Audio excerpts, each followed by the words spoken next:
Hello, my name is Amara. I make videos about spirituality, raw food, and mindset. Sorry, got a little notification.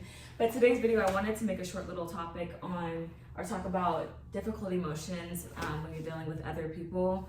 Recently, this has been something that's kind of been overtaking my life, all these difficult emotions when it comes to my family members mostly, and I just wanted to touch on this a little bit and see if I can, one, help myself work through these thoughts and maybe help somebody else as well. So if this is the kind of content you love, be sure to leave a comment. I'd love to hear your thoughts. Follow, subscribe if you want. I don't know if you want. But I wanted to make this video because I've been going to church recently and I heard someone say something really, really great. They were saying that the same sacrifice that God made for you, they also made for the person that you're in conflict with. So Jesus loves them too, right? He died for their sins as well. And that to me was so profound in the sense of like, when you're looking at yourself or when you're looking at other people, it's really important to practice love, compassion, and forgiveness all the time, over and over. You have to die and lay yourself on that cross over and over and over. And it's really, really difficult. And honestly, right now, I'm currently going through it. So this is something that I'm really working through for myself. And then another dimension to this I wanted to add was everyone is yourself pushed out. I think this is a Neville Goddard concept as well. But when you're, and then it even goes to integrating your shadow. This is the Carl Jung, Sigmund Freud, more of a psychological approach if you prefer that over a spiritual approach. But when you're dealing with other people, the things that you see in them that you are rejecting so much are really qualities that exist within yourself, or things that you are not yet comfortable with that you push out onto other people, whether that be through negativity or resistance. You don't want to be around them. You don't want, like, you know, things like that of that nature. So when you're dealing with people, it's really important to say, hey, this quality that they have that I'm experiencing within them is something that really I haven't fully accepted within myself. And I think that that is really important, and it helps you, one, have more compassion for other people when you say, hey, I'm really just resisting them because this is something that I haven't accepted about myself.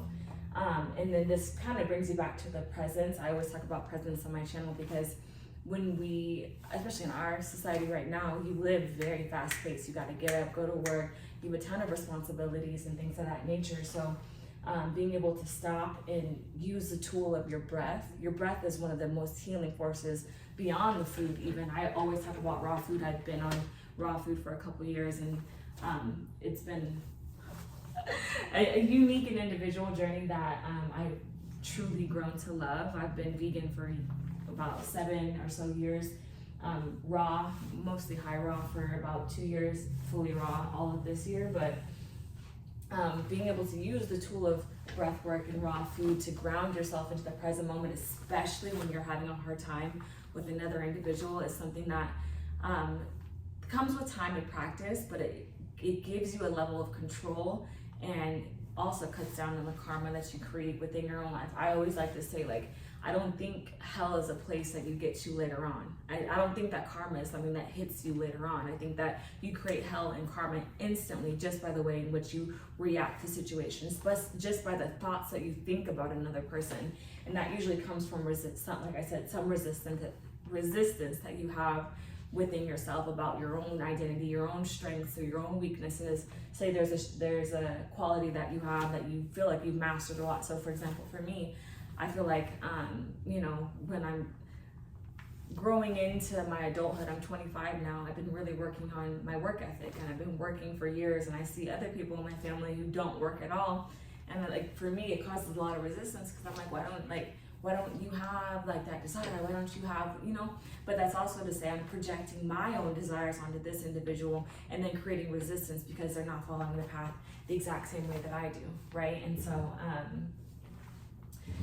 integrating that shadow side of yourself, the things that you repress or that you won't necessarily say out loud, is going to help you bring back that God consciousness, that love, compassion, and forgiveness, and that acceptance. It really is an acceptance of other individuals and their path that you don't have to participate in, that you don't have to understand, and they don't have to understand yours or participate in yours either. But I think that it's really important that we have this level of awareness when we are dealing with people, because I'm not gonna lie, I'm not one to like say that I'm perfect. I definitely like, you know, have my resistances to my to my environment. I got my issues, but I think that this is something that when you hold this inside your body, when you're holding on to negative emotions, it manifests in the liver, right? Anger, resentment, stuff like that. Your adrenal glands, lack of happiness, unhappiness, and self-confidence. Adrenal glands, your vagus nerve is always your constant stress, right? So these things in the body, these organs, these systems in your body are where you store that energy that you repress, right? Is where you store your shadow self, where you store all of these things that you project, all the anger that you put out into the world. Not only do you create instant karma, your own instant hell, but it also is something that manifests into physical disease in your body. And I don't think we talk about that enough. And I think that even me, like I said, I've been on my raw food journey, and I'm thinking about all my micronutrients and all these things right now in particular, but it also goes back to where am I holding on to anger in my body, in my liver? So when I'm not seeing results, for example, I've been really specifically trying to heal my iron deficiency anemia that I've had since I was, 13, 14 years old, but my whole life I've never really worked on my adrenal glands that metabolizes your minerals, right? Your liver that detoxes your body. These things that also have an emotional connection too. One book that I love is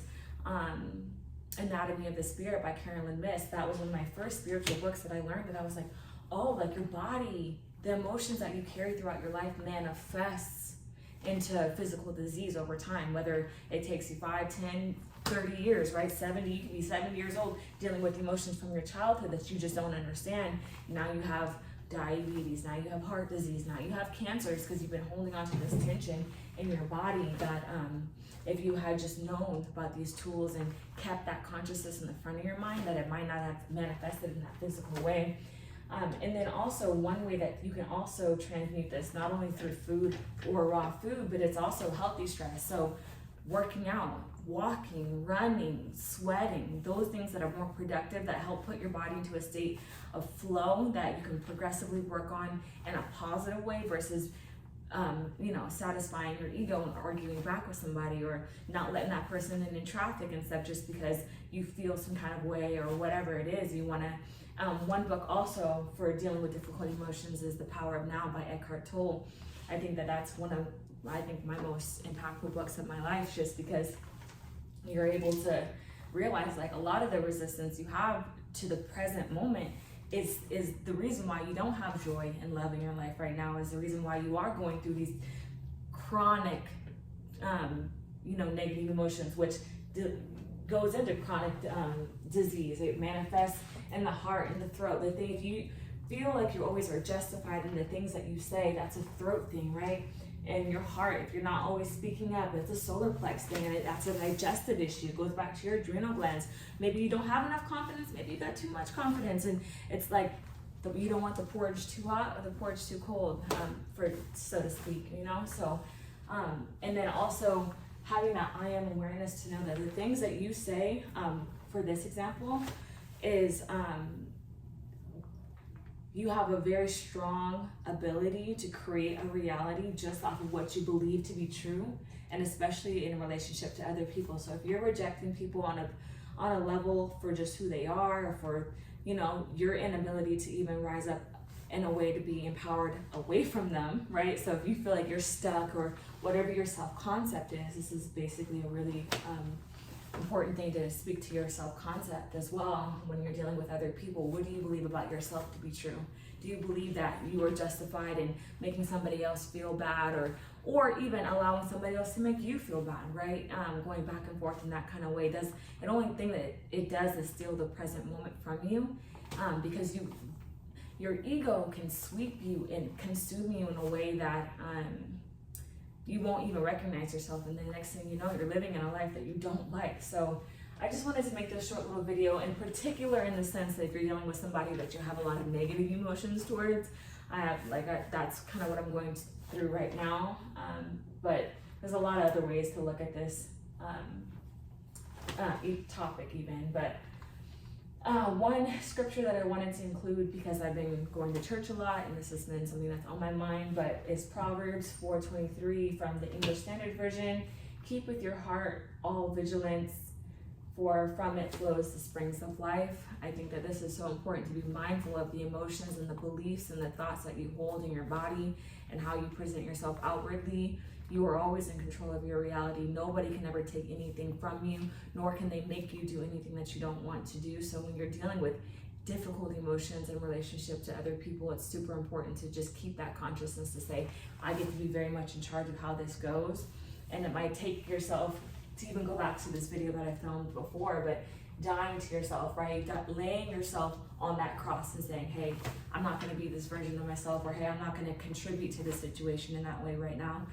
Breathing, right? Having that presence, but also being able to use natural tools that will remove a lot of anger from your body. Now, I will say it takes time. It's more than just what you eat, but if you're eating consciousness that is negative, that is deep fried and full of death, well, I wouldn't probably assume that you're going to have the best state of emotional state. Just in general, you might, what you do on a micro scale, right, is what you do on a macro. So if you eat negative food that's been murdered, harmed, or it's just coagulating in your body, it's not healing, it's not nourishing on a cellular level, you can only imagine the kind of emotions that you might feel, or the kind of self-concept that you might hold in that kind of way. So eating the fruit, those are the parts of the plant that it wants you to eat. Not only does it taste good, it looks good, it smells good, it's the part of the plant that if you eat it, it will still be able to live on, even versus vegetables, which are still good, I think, for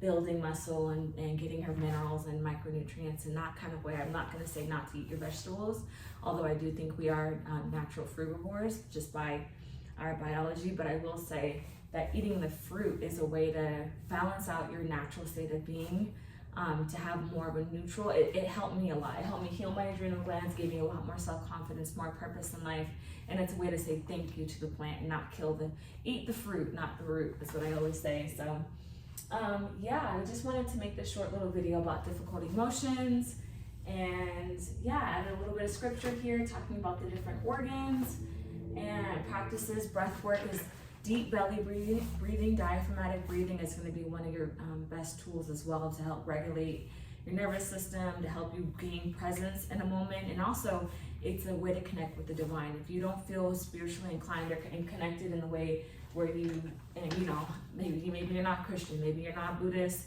or Hindu, or you don't have an organized religion in that way, well, if you believe in science, believe in your breath, right? You can follow your breath, you can follow your mind, sit in meditation. I always talk about meditation as a way to communicate with yourself and to rid yourself of a lot of identities. If you feel like you have a lot of difficult emotions with individuals, then you're very identified with who you are in the physical sense, but that's not all who you are. So I would definitely suggest that you spend time in meditation, even if it's just 5 minutes, even if that means you put on a timer. When I first started doing meditation, I used to always be like, oh no, I don't want to use a timer because I don't want to get disrupted in the middle of it. No, but sometimes it is to say, like, okay, I don't even know how to meditate for 5 full minutes, so let me put on this timer.